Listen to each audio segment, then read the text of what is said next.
광야에서 구할 것은 은혜입니다. 다음 제목 읽어볼까요? 시작. 광야에서 구할 것은 은혜입니다. 하나님의 백성들은 그 어떤 상황에도 잊지 말아야 할 것이 있습니다. 그것은 바로 하나님의 은혜가 지금도 끊이지 않고 나와 함께하고 있다는 겁니다. 하나님의 은혜를 입는 하나님의 백성들, 바로 하나님의 사람들입니다. 하나님과 어떤 상황에도 하나님의 은혜를 거두지 아니하셔요. 하나님의 은혜는 계속해서 우리에게 흘러가고 있습니다. 단 우리가 최선을 놓고 떠나지 않는다라면, 그럼 은혜가 은혜인지 모르죠. 그렇지 않아 하나님의 은혜는 우리의 삶에 늘 흘러가고 있음을 우리는 알게 되어집니다.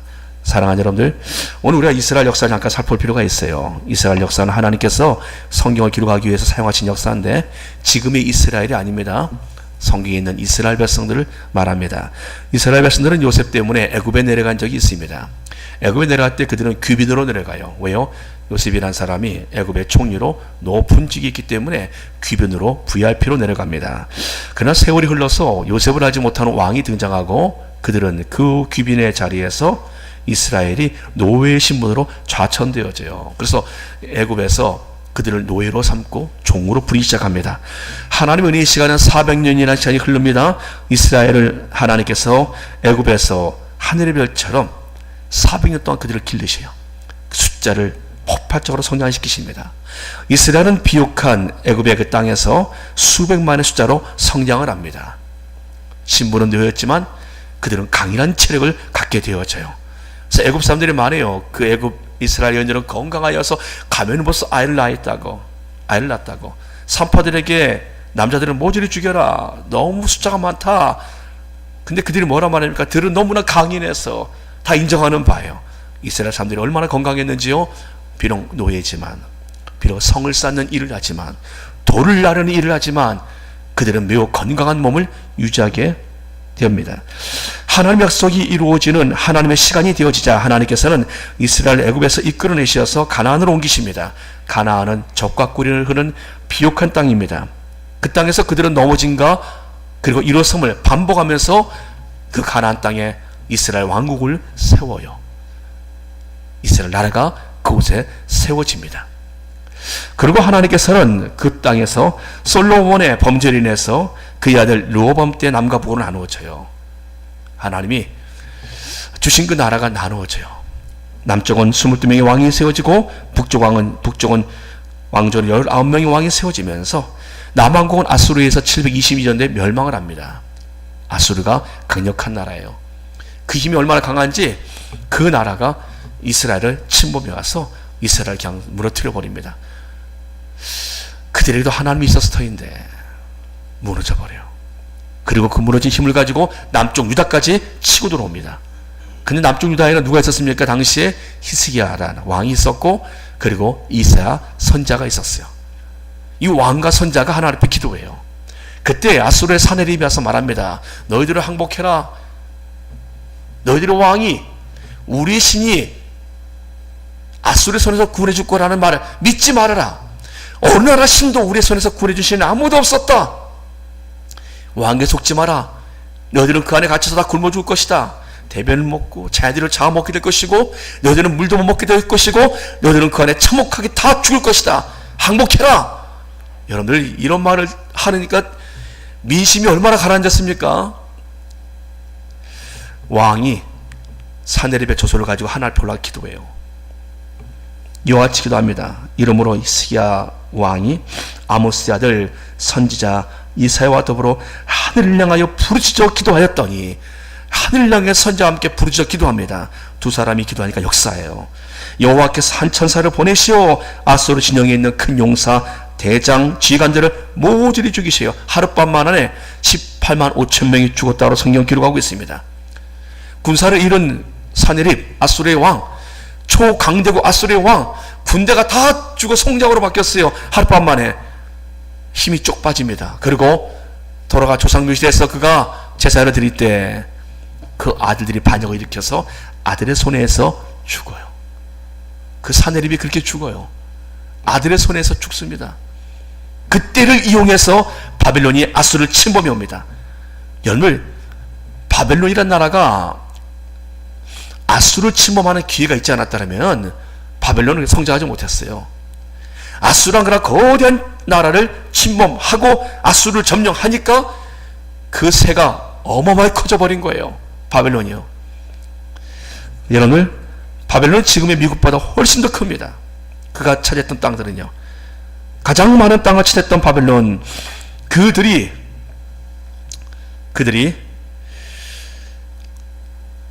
유다를 쳐들어와요. 그리고 무너뜨려 버립니다. 오늘 본문에 보면 1절 말씀에 유다왕 여호야김이 다스린 지 3년이 되는 해 바벨론 왕 느부갓네살이 예루살렘 위로 성을 에워쌌더니 주께서 유다왕 여호야김과 하나님의 전 그릇 얼마를 그의 손 넘기심에 왕도 끌려가고 성전에 기물도 옮겨지고 포로로 사람들은 끌려가는데 누굴 끌고 갑니까? 왕족, 귀족, 제법 힘 있는 사람들을 끌고 갑니다. 여러분들, 이스라엘에 기가 막힌 상황이 벌어졌어요. 왕족, 귀족이 다 끌려가니까 풍부했던 사람들이 어떻습니까? 그들이 때가 오는 거예요, 여러분들. 아니, 왕족, 귀족, 센 사람들이, 그 상류층 사람들이 다 떠났어요, 여러분들. 그 땅과 그 재산은 다 누가 갔습니까? 그 땅에 남아있는 평범한 사람들의 것이 다 되어져요, 보니까. 비록 나라는 무너졌는데 어떻습니까? 평민들은 새로운 시대가 열린 거예요. 여러분들, 기가 막힌 그런 상황이 벌어집니다. 왕이 끌려갔어요. 그리고 그때 끌려간 사람이 바로 다니엘과 이의 친구들이에요. 여기서 중요한 것이 있습니다. 왜? 아수라는 강대국이 왔을 때 기도해서 물리쳤잖아요. 히스기야 왕은 물리쳤잖아요. 근데 왜 바벨론이 왔을 때는 왜 이렇게 무너져 버립니까? 왜 이때는 하나님이 지켜주지 아니하십니까? 아수르 때는 지켜주셨는데 왜 바벨론 때는 하나님께서 지켜주지 아니하십니까? 아수르 때는 누구였습니까? 왕이 히스기야 왕이에요. 이사야 선자와 함께 열심히 기도했어요. 이때 선자는 누굽니까? 여호야김 때 선자는 하박국 선자였어요. 근데 여호야김 왕은 어떤 통치가 했는가? 하박국 선자가 그때 상황을 이와 같이 기록해 주고 있습니다. 여호와여, 내가 부르셨는데도 주께서 듣지 아니하시니 어느 때까지니까? 내가 강포로 말미암아 외쳐도 주께서 구원하지 아니하시나이다. 어찌하여 내게 죄악을 보게 하시며 폐역을 눈으로 보게 하시나이까? 겁탈과 강포가 내 앞에 있고 변론과 분쟁이란 나이다. 이러므로 율법이 해이하고 정의가 전혀 시행되지 못하오니 이런 악인이 의인을 에워쌌으므로 정의가 굳게 행하였습니다. 여러분들, 정의가 떨어졌어요. 공의가 떨어졌어요. 하나님 말씀이 사라져버렸습니다. 겁탈 강포가 일어나도 사람들이 징계를 안 받아요. 국가의 기능이 무법천지가 되어버렸어요. 왕도 하나님을 두려워하지 않고 백성들은 불법을 행해도 그들은 당당합니다. 그런 무법천지가 되어버렸어요. 나라가 흔들렸습니다. 여러분들, 하나님을 떠났던 모습을 그대로 기록하고 있습니다. 악인이 의인을 제거하고 있습니다. 악인들이 더 세상을 더 주름잡고 있습니다. 하나님 어디 계십니까? 이런 강포를 왜 두고 계십니까? 라고 하박국 선자가 여호야김 때 그가 이와 같은 하나님 앞에 기도를 합니다. 자, 보십시오. 하나님께서 강력한 아수르부터 구원해 줬던 그 하나님의 손길이 왜 바벨론의 여호야김 때 나타나지 않았습니까? 히스기야는 하나님의 은혜를 구했어요. 하늘 향해서 그가 하나님의 은혜를 구하였습니다. 여호야김, 하나님의 은혜 안 구합니다. 하나님의 은혜의 손을 놓았어요. 여러분, 똑같은 침범에도 불구하고, 똑같은 상황에도 불구하고, 그땐 이겼는데 지금 왜 못 이깁니까? 하나님의 은혜를 구하고 있는가? 내가 하나님의 은혜의 손을 붙잡고 있는가? 그때는 더 어려웠어도 주의 은혜의 손을 붙잡고 나갔는데 지금은 내가 그분의 손을 의지하며 가고 있는가? 사랑하는 여러분들, 아수르의 침략 때 하나님의 은혜를 구하였었는데, 더 어려울 때 구하였었는데 왜 지금 구하지 않습니까? 예레미야 선자는 애굽이 도와주지 못할 것을 예언한 선자였어요.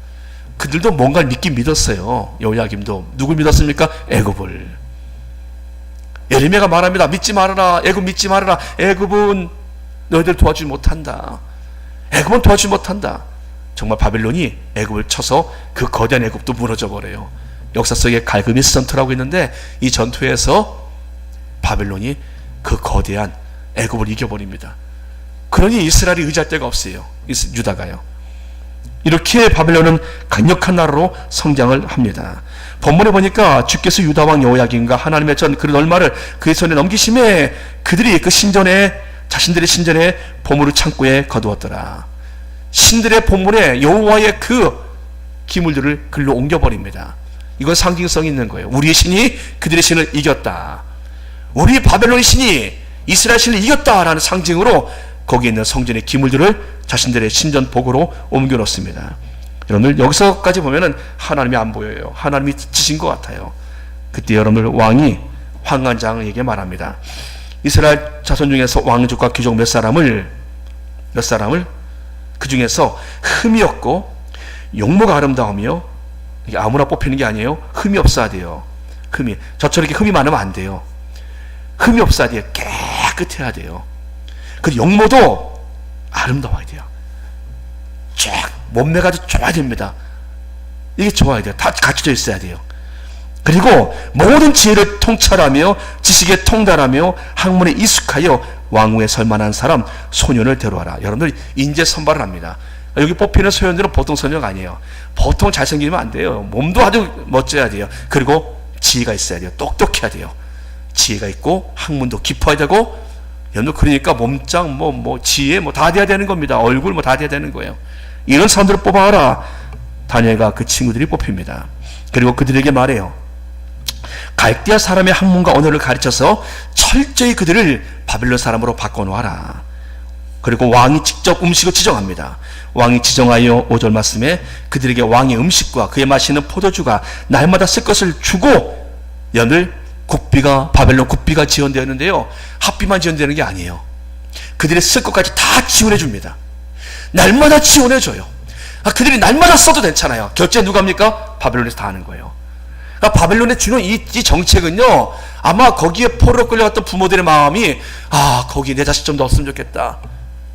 나라는 무너졌어도 내 자식 좀 거기 들어갔으면 좋겠다. 거기 들어가면은 왕의 모든 학문을 다 배우고, 바벨론 학문을 배우고, 왕이 주는 거란 모든 혜택을 다 보고, 거기다가 모든 지원이 다 있어요. 모든 학비 지원, 그리고 생활비 지원 다 되는 거예요. 여러분들 이와 같은 부분은 굉장히 매력적이지 않습니까? 얼마나 좋은 거란 여건입니까? 바벨론은요, 교육 정책으로 바꿔나갔어요. 이 좋은 프로그램에 아마 사람들은 자신들의 자녀를 넣고 싶었을 것입니다. 바벨론에 다니엘 세 친구가 다니엘과 함께 뽑혀 들어갔어요.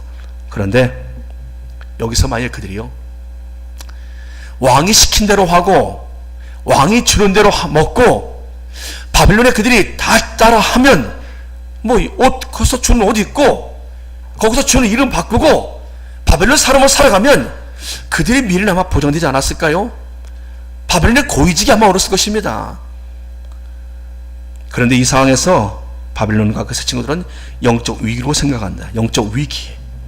자신들을 지켜줄 나라도 없고 가족도 없고, 자신들의 문제를 인도해 줄 만한 선생님도 상담할 만한 멘토도 없고, 이 모든 것은 이제 홀로 결정해야 될 이 소년들, 우리가 어떻게 해야 되는가? 우리가 바벨론 사람으로 살아가 바벨론의 왕궁에 이제 느부갓네살을 왕으로 섬기며 살아갈 사람들인가? 그들은 지금의 왕궁이 그들의 광야였어요. 영적인 위기, 그들은 광야가 되어집니다. 하나님이 안 보이는 곳에서 이제 그들은 홀로 결정을 해야 돼요. 왕은 좋은 음식으로 그들을 제공한다 말합니다. 좋은 잠자리를 말합니다. 날마다 쓸 것도 다 책임지겠다 말합니다. 근데 이들은 이 상황 속에서 영적 위기라 생각합니다. 그래서 그 위기를 어떻게 대처합니까? 그들은 왕이 지정하여 그들에게 왕의 음식을 주기로 한 것을 그들은 뜻을 정합니다. 그리고 왕의 음식과 그 마시는 포도주를 자기를 더럽히지 않냐라고 거절합니다. 놀라운 일이에요. 이건 목숨 내놓고 하는 행동이에요. 거기에 뽑히기도 어려운데 뽑혔는데 그들이 지금 하는 행동을 보십시오. 그들은 우리는 왕의 음식을 NO, 왕이 마시는 포도주 NO, 먹지 않겠습니다. 놀라운 건요, 하나님이 다니엘과 그 친구들에게 하나님께서 은혜를 베풀어 주세요. 그리고 환관자에게 은혜와 공유를 얻게 하십니다. 여기서 중요한 것이 있습니다. 다니엘은요, 느부갓네살에게 은혜를 입은 바벨론 사람이 될 것인가, 아니면 내가 하나님의 은혜를 입는 하나님 나라의 사람이 될 것인가, 내가 느부갓네살을 진정한 왕으로 모실 것인가, 하나님을 나의 왕으로 모실 것인가, 내가 바벨론 사람이 될 것인가, 하나님 나라의 사람이 될 것인가, 그는 결정을 해야 되는 상황이었어요. 근데 그는 이 상황 속에서 하나님의 은혜를 선택합니다. 보이는 왕보다 보이지 않는 왕 하나님을 선택합니다. 느부갓네살의 왕의 은혜가 아니라 하나님의 은혜를 선택합니다. 그리고 말해요. 우리에게 열흘 동안 채식을 주워 먹게 하십시오. 환관장이 말해요. 왕이 지정한 음식이다. 왕이 지정한 포도주야. 이걸 내가 너에게 먹이지 않으면 훗날 만약 너희들 얼굴이 좋게 보이면 나는 죽는다. 근데 여러분, 이 환관장이요, 다니엘의 뭐 형제도 아니고 고모부도 아니에요, 이모부도 아니에요. 근데 목숨을 내놓고 이들을 도와줍니다. 자기 목이 위태로워진다는 말을 하면서도 도와줘요. 하나님의 은혜를 선택했더니 여기 환관장이 왕의 측근 아닙니까? 근데 이 환관장이 다니엘 편에서 다니엘을 도와줘요. 열흘 동안 시간을 주십시오. 환관장님, 열흘 뒤에 한번 그때 결정을 해보죠. 우리가 채식을 먹겠습니다. 물만 먹겠습니다. 왕의 진미와 왕의 포도주를 마신 사람들과 우리를 비교해보십시오. 하나님의 은혜를 선택했던 그들은 하나님 앞에 믿음으로 지금 이 같은 부분을 선택하며 나갑니다. 놀라운 것은요, 열흘 위에 보니까 왕의 음식을 먹는 다른 소년들보다 더 좋아 보인지라. 15절 말씀에 그들이 더 좋아 보여요. 저는 여러분들에게 채식하고 뭐 물만 먹으라 말씀드리는 것이 아닙니다. 하나님의 은혜를 선택했던 다니엘이기 때문에 가능한 거예요, 여러분들. 우리 그렇기 때문에 우리 푸석푸석해질 수 있어요, 여러분들. 근데 지금 하나님의 은혜가 임했더니 물만 먹고 야채만 먹어도 불구하고 이들의 얼굴이 윤택해지는 거예요. 여기서 그치지 않았습니다. 하나님의 은혜를 선택했던 그들에게 17절 말씀에 하나님이 이 네 소년에게 학문을 주시고 모든 사정을 깨닫게 하시고 지혜를 주셨으니 다니엘은 또 모든 환상과 꿈을 깨달아 알더라. 이건 왕이 줄 수 없는 거예요. 하나님이 그들에게 깨닫게 하십니다. 학문을, 서적을 깨닫게 하세요. 그리고 지혜를 주셨는데요, 모든 환상과 꿈을 깨달아 알게 되어집니다. 여기서 그들의 하나님의 은혜는 그치지 않아요. 다니엘은 언제까지 그 직을 유지하신지 아십니까? 느부갓네살 왕이 끝나고 그의 아들 벨사살 왕이 있게 되지고, 또 반역으로 또 다른 왕이 또 등장을 해요. 그 왕이, 그 자리를 다리오가 왕이 등장합니다. 메데사란 다리오가. 근데 다리오 때도 여전히 총리래요. 왕이 3명 바뀌었어요. 그리고 오늘 우리가 맨 마지막 읽은 말씀에 고레스 왕 원년이라 말합니다. 고레스는 페르시아의 왕이에요. 바벨론을 무너뜨리고 페르시아가 들어오는데 그때도 다니엘은 여전히 왕성하게 활동을 해요. 왕이 4명이 바뀌었어요. 여기서 중요한 것을 발견합니다. 여러분들, 하나님의 은혜를 선택했던 다니엘, 만약 느부갓네살 왕에게 자신의 생명, 인생, 모든 것을 맡기고 갔다면 느부갓네살 왕 때 끝났을 것이에요. 다니엘은 하나님의 은혜를 선택했어요. 그리고 하나님의 나라의 사람으로 살기를 그는 결정을 합니다. 왕이 줄 수 없는 은혜를 하나님께서 위로부터 그에게 부어주십니다. 만약 오늘날의 수험생들, 다니엘 같은 소년이, 다니엘이 만약에 오늘날의 수험생이 되었다 생각하십시오. 어떤 결정을 했을까요? 내일 모레 시험이에요. 어떤 결정을 했을까요? 다니엘은 내가 점수 더 받아서 성공해야지, 이 바벨론 같은 세상에서 내가 더 멋지게, 더 높은 자리에, 더 많은 연봉을 받는 것으로 성공해야지라고. 아마 부모들도 그랬을 거지. 맞아, 교회가 뭐 예배가 뭐, 네가 네 인생 좋아지려면 공부를 더 잘해야 되고 시험을 잘 봐야 되고 좋은 직장 가야 되고 어떠한 식으로든지 그들에게 그렇게 하지 않았겠습니까? 다니엘의 입장에서 어떻게 했을까요? 다니엘이 이 시대에 살아있다면 다니엘은 하나님의 은혜를 구했을 것입니다. 하나님의 은혜, 바벨론에 주는 거란 은혜가 아니라 하나님의 은혜. 내 성공은 바벨론의 그 세상에 있는 것이 아니라 하나님의 손에 있다는 것을 그는 믿지 않았을까요? 그 길을 선택했을 것입니다. 여러분들, 오늘 살아간 여러분들은 어떤 선택을 하고 어떤 은혜를 구하고 있습니까? 여러분이 진정으로 하나님 나라의 사람으로 하나님의 은혜를 구하며 살아가고 있습니까? 아니면 세상 바빌론의 사람으로, 세상 사람들처럼 선택하며 그 길을 가고 계십니까? 여러분은 오늘날에 어떤 은혜를 바라보고 있습니까? 하나님의 은혜를 구했던 다니엘, 그는 비록 사자굴에 들어가는 모함을 당하는 어려움을 당해요. 그의 친구들은 푸른 뿔에 들어가는 어려움을 당합니다. 그러나 하나님의 은혜를 선택했던 그들에게 하나님의 은혜는 푸른 뿔에서도 사자굴에서도 끊이지 않았어요. 그 그 은혜는 계속 그들과 함께하고 계셨습니다. 사랑하는 여러분들, 오늘 전 여러분들이 하나님의 은혜를 구하시길 축복합니다. 아무리 많은 문제가 있을지라도, 우리를 참으로 힘들게 하는 일이 있을지라도 하나님의 은혜가 있으면 감당할 수 있어요. 다윗 같은 경우는요, 그 압살롬 아들이 반역을 했어요. 그는 도망쳐 쫓기는 상황입니다. 근데 그가 그 상황 속에서도 그는 하나님의 은혜를 구해요. 왕이 사독에게 이르되 지상에게 말합니다. 보라, 하나님의 길을 성읍으로 도로 메어가라. 내가 하나님의 법궤를 내가 도망친 가운데 이 법궤를 내가 어찌 내가 함께 도망가는 자리에 모시갈 수 있겠느냐. 도로 가져가라. 만일 내가 여호와 앞에 은혜를 입으면 도로 나를 인도하사 내게 그 궤와 그 계신 예루살렘으로 나를 다시 돌아오지 않게 하겠느냐. 하나님의 은혜를 입으면, 여호와 앞에서 은혜를 입으면 하나님 나를 다시 돌아오게 해주실 것이라고 그 쫓겨가는 가운데서 하나님의 은혜를 그가 구하고 있어요. 시편을 보았더니 그의 기도에서 반복되는 기도가 있습니다. 시편 4편 1절의 말씀에 여러분 반복되는 단어를 한번 생각해 보십시오. 내 의의 하나님이여, 내가 부를 때 응답하소서.